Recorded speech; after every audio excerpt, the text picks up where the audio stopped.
벌써 2024년의 마지막 12월이 왔는데요. 그래서 이번 영상에서는 2024년에 읽은 책 중에 가장 기억에 남는 책을 여러분들께 소개하려고 합니다. 소개하는 책의 기준은요, 2024년에 출간된 책 기준으로 선정을 했습니다. 가장 먼저 꼽고 싶은 책은 빌드입니다.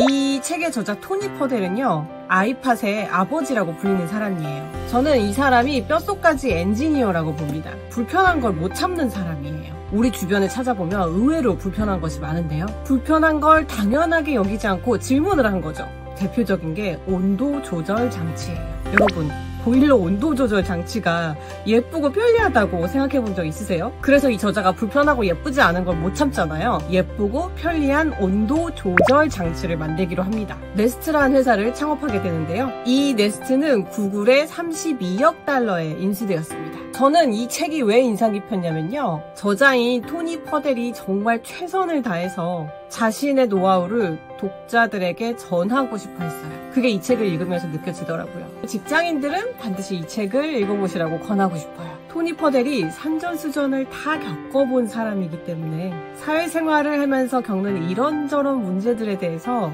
현명한 대처법을 알려줍니다. 직장 생활에서 인간관계가 고민이 아닌 사람은 아마 없을 거예요. 토니 퍼델도 마찬가지였나 봐요. 사회생활하면서 특히 인간관계가 고민이신 분들에게 이 책은 훌륭한 지침서가 될 거예요. 저자인 토니 퍼델이 당연히 아이팟의 아버지니까 스티브 잡스와도 같이 일했겠죠. 이 책에서는요, 스티브 잡스와의 일화도 등장합니다. 스티브 잡스가 인간적으로 어떤 사람이고 일은 어떻게 해왔는지도 알 수 있게 되는 부분이 이 책의 흥미로운 점이었어요. 2024년에 출간된 책 중에서 인상 깊은 책 다음은요, 묘한 수리점 마음까지 고쳐드립니다 입니다.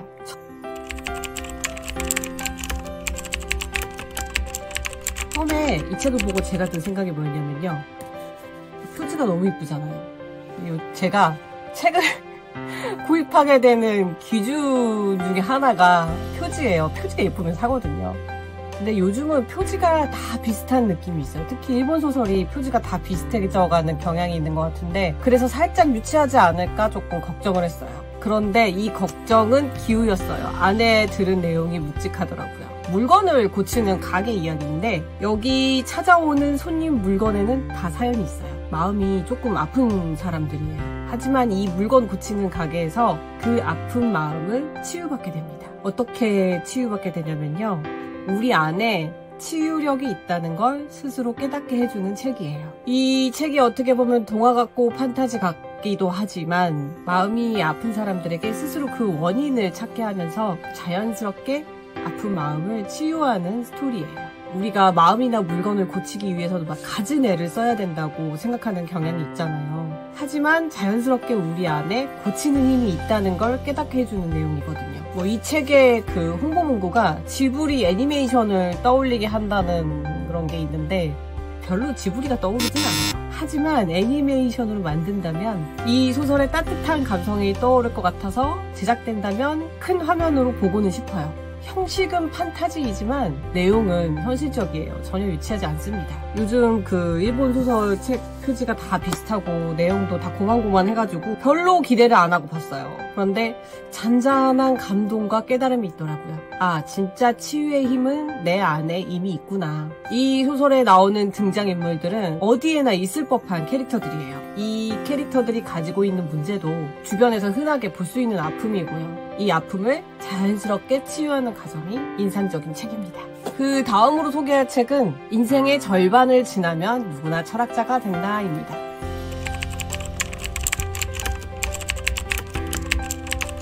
중년에 겪을 수 있는 문제를 현실적으로 다룬 책이에요. 이 책의 부제가 흔들리는 50을 위한 철학의 지도예요. 이 영상을 보시는 분들 중에서 중년이 넘으신 분들도 계실 것이고, 저랑 비슷한 연배의 분도 계실 거고, 아직 중년이 되지 않으신 분들도 계실 거지만, 이 책의 저자는 기본적으로 중년을 혼돈의 시기라고 해요. 저도 이제 중년이라면 중년일 수 있는 나이인데, 글쎄요, 혼돈의 시기라는 말에 절반은 공감을 하고 절반은 공감하지 못했어요. 근데 이 저자가 왜 중년을 혼돈의 시기라고 했냐면요. 이제까지 숨가쁘게 달려왔는데 과연 무엇이 남았는지 의문이 들기도 하고 더 이상 이제 처음 겪는 일이 없으니까 지루한 일상이 반복된다는 느낌이 들기도 하죠. 제 친구가 저한테 그런 말을 했는데 더 이상 재밌는 게 없대요. 뭘 해도 재미없다는 말을 하더라고요. 이건 말고도 중년이 혼돈의 시기로 느껴지는 거는 다양한 요인이 복합적으로 작용한다고 하는데요. 지나온 삶을 돌아보면서 후회를 한다거나 이루지 못한 꿈에 대한 아쉬움을 느낄 수가 있죠. 이 혼란에 대해서 이 저자인 바르바라 플라이슈는 자신이 가지 못한 길에 대한 아쉬움으로 시간을 보내지 말라고 합니다. 그 이유가 가지 못한 길에 대한 후회가 마음의 부담을 지우고 자립적인 인생 후반기를 방해한다고 하는데요. 이런 후회를 하지 않으면 진정한 해방감을 느끼게 된다고 합니다. 중년의 나이에 쉽게 느낄 수 있는 허무와 침체를 넘어서 생의 절정으로 나아갈 용기를 주는 책인데요. 이 책을 참 흥미롭게 읽었는데 가독성이 좋다고는 하지는 못하겠어요. 쉬운 말을 벨벳 꼬는 문장이 읽기가 힘들었거든요. 이 책을 뭐라고 해야 하나요? 내용은 좋은데 문장이 좋지는 않아요. 그리고 제목이 조금 아쉬워요. 제목이 책의 내용과 그렇게 어울린다고 하지는 못하겠어요. 이 책의 원제가 뭔지 나와 있지가 않아서 혹시 이 책의 원제를 아시는 분은 댓글을 달아주시면 감사하겠습니다. 저는 인생의 절정기가 사람마다 다르지만 인생의 절정기가 60대라고 보거든요. 인생에서 중요하지 않는 시기는 없겠지만 50대가 풍성한 열매를 따기 전에 마지막 시험의 시기라고 봅니다. 이제 여기서 갈리겠죠. 50대에 권태와 허무에 빠져서 10년을 날려버리느냐, 아니면 50대에 인생의 최고의 절정기인 60대를 준비하느냐. 권태와 허무와 혼란에 빠진 50대에 꼭 읽어봐야 할 책이라서 이렇게 추천하게 됐고요. 50대가 아니더라도 인생을 살아갈 때 권태와 허무가 올 때가 있죠. 사람이라면 당연하게 그런 시기가 옵니다. 그럴 때 도움이 될 만한 책이라 이렇게 소개하게 되었습니다. 인생을 먼저 살아본 선배님들의 이런 솔직하고 현실적인 이야기는 많은 도움이 돼요. 저도 이제 50을 바라보는 나이가 되었는데 많은 도움이 되었어요. 아무래도 중년 정도 나이가 되면 뭐든지 시큰둥해지기가 쉽거든요. 그럴 때 이 감정의 원인과 해결책을 찾는데 이 책이 도움이 될 겁니다. 2024년에 출간된 책 중에 인상 깊은 책 다음은요. 아직도 내가 낯선 나에게입니다.